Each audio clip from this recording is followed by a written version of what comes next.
అందులో భాగంగా జగన్ రేపు పొద్దున ఏదో ఒక రోజున ఇప్పుడు ఇతను సరిగ్గా వాడుకుంది అనుకోండి, బీజేపీ కానీ తలుచుకుంటే యాక్చువల్గా విజయసాయిరెడ్డిని అప్రూవ్ చేసేయడం సులభం. విజయసాయిరెడ్డి ఒప్పేసుకుంటాడు. అప్పుడు ఆ తర్వాత తీసుకెళ్ళిపోయి జగన్ని ఆ గతంలో ఉన్న బెయిల్ రద్దు చేసినా ఇబ్బంది ఏమి ఉండదు. అప్పుడు వీళ్ళు కోరుకుంటుంది కూడా అదే. ఇప్పుడు ఈ కేసుల్లో ఏదో జగన్కి ఏదో చేసేస్తామని కాదు, జగన్ చుట్టూ ఉండే వాళ్ళని లాగుతూ ఉంటే పదే పదే మాట్లాడుతూ ఉంటే వాళ్ళు వెక్స్ అయిపోవాలి. వెక్స్ అయిపోయిన దశలో జగన్ పేరు వాళ్ళు బయట పెట్టాలి.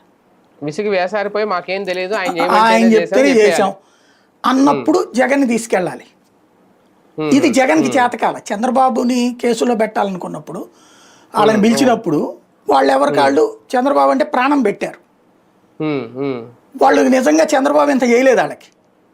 ఓ సానా సతీష్ వాళ్ళని పిలిచినట్టున్నారు కదా. అప్పుడు సానా సతీష్ని పిలిచారా? లేదు, అతను ఎవరో ఇంకొక అతను వాళ్ళ సోషల్ మీడియా అతను ఒక అతను పిలిచారు. వాళ్ళందరూ కాస్త గట్టిగానే తగులుకున్నారు. ఏం చేస్తారు తప్పు ఏంటనేది. ఎవరు కూడా చంద్రబాబుకు వ్యతిరేకంగా మాట్లాడాల. చంద్రబాబుకున్న అదృష్టము జగన్మోహన్ రెడ్డికి ఉన్న దురదృష్టం ఏంటంటే ఆయన పెద్దగా ప్రయోజనం చేకూర్చకపోయినా సరే, చిన్న ప్రయోజనం చేకూర్చినా సరే చంద్రబాబును మనసులో పెట్టుకుని కాపాడుకొచ్చారు వాళ్ళు. ఈయన పెద్ద పెద్ద ప్రయోజనాలు చేసిన ఆఫ్టర్ ఆల్ నాకేం చేసావు నువ్వు చేసి చెంచాడే కదా, నీవు ఎంత నీ బతికేంత నీ సంగతి తెలుస్తామని రోడ్డును పెడుతున్న వాళ్ళు ఎక్కువ ఉన్నారు. అది తేడా.